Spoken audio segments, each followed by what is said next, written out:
There are 7 levels of overthinking, and the worst part isn't the thinking itself, it's that you genuinely believe you're being productive while doing it. You tell yourself you're just being careful, just thinking things through, just making sure. But somewhere between analyzing and spiraling, you crossed a line you didn't even see. This is what every level feels like from the inside. Level 1. The replay. It starts small. Someone said something to you today and now you're replaying it. Not because it was important, because something about it felt off. Your coworker said nice job on that presentation, but was it sarcastic? Did they pause too long before saying it? You replay the moment, the exact words, the tone, the half smile. You try to remember if anyone else was watching. You analyze their body language like it's evidence in a trial. By the time you're brushing your teeth tonight, you've played that 3-second interaction 47 times. And you still don't have an answer. Just more questions. Level 2. The text analyzer. Now it moves to your phone. You sent a message 2 hours ago. They haven't replied. You check the chat again, still nothing. You see the read receipt. They saw it. They just didn't respond. Your brain starts building a case. Maybe they're mad at you. Maybe that joke you made last week wasn't funny. Maybe you said too much. Maybe you didn't say enough. You scroll back through old messages looking for patterns, looking for proof that things are changing between you. You draft a follow-up text. Delete it. Draft another one. Delete that too. You write something casual, something that says, I don't care that you haven't responded, but also please respond. Then you put your phone face down and tell yourself to stop. You pick it up 11 seconds later. Level 3. The decision freeze. This is where overthinking stops being annoying and starts costing you things. Because now you can't make decisions. Not big ones, small ones. You stand in front of 2 options for lunch and genuinely cannot choose. Not because it matters, but because your brain has decided that every choice might be the wrong one. You spend 40 minutes researching headphones you'll use on the bus. You open 19 tabs comparing products that differ by $3. People tell you to just go with your gut. But your gut sends 14 conflicting signals at once. So you wait, and the opportunity passes. And then you overthink why you didn't act sooner. Level 4. The conversation simulator. Now you're not just replaying conversations that happened. You're rehearsing conversations that haven't happened yet. You're lying in bed scripting an argument with someone about something that might never come up. You plan what you'll say, then you plan what they'll say back.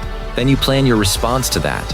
You prepare counter-arguments for hypothetical objections to imaginary scenarios. You run through every possible version of a conversation until you've exhausted yourself emotionally from a fight that never existed. And the worst part? When the real conversation finally happens, it goes nothing like any of the versions you prepared. So now you have new material to overthink. Level 5. The identity spiral. This is where it gets dangerous. Because now you're not overthinking situations, you're overthinking yourself. Why did I say that? Why am I like this? Why can't I just be normal?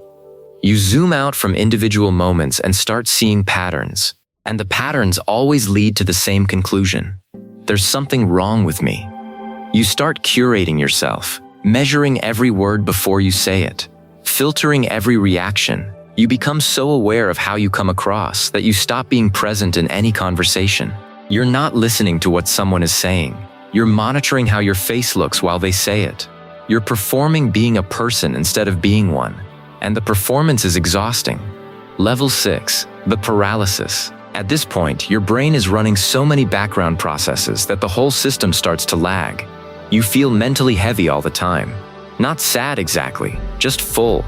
Like your head has no more room. You can't start tasks because you're already thinking about everything that could go wrong. You can't relax because your brain treats rest like a threat. Every quiet moment is an invitation for your mind to open another tab. You sit down to work and 20 minutes later you realize you've been staring at the same sentence while your brain ran a full simulation of what your life will look like in 5 years if you don't finish this project. You haven't typed a single word, but you're exhausted. People say just stop thinking about it, and you want to laugh. Because that's like telling someone underwater to just stop being wet. Level 7. The reboot. But here's the thing about a mind that never stops running. Eventually it doesn't crash. It just gets quiet enough for one clear thought to break through. And that thought is this: You were never solving anything. You were just spinning. Every replay, every simulated argument, every identity crisis disguised as self-reflection. None of it was getting you closer to an answer. It was keeping you busy so you wouldn't have to do the one thing that actually scares you. Acting without certainty.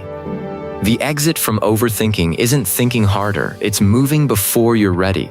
Sending the text without drafting it 4 times. Making the choice before you've compared every option. Saying the thing before you've rehearsed it.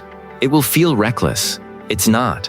It's just what normal feels like when you've been trapped in your head for so long. You don't need to stop thinking. You just need to stop letting thinking be a substitute for living. And if you recognized yourself somewhere in these levels, that's not a flaw. It means your brain cares too much, not too little. You just need to teach it that not everything deserves a second thought, and definitely not a 47th. If this video felt personal, drop a comment, not because I need it, because somewhere in the comments there's another overthinker who's been staring at this video wondering if they should say something. Show them they're not the only one.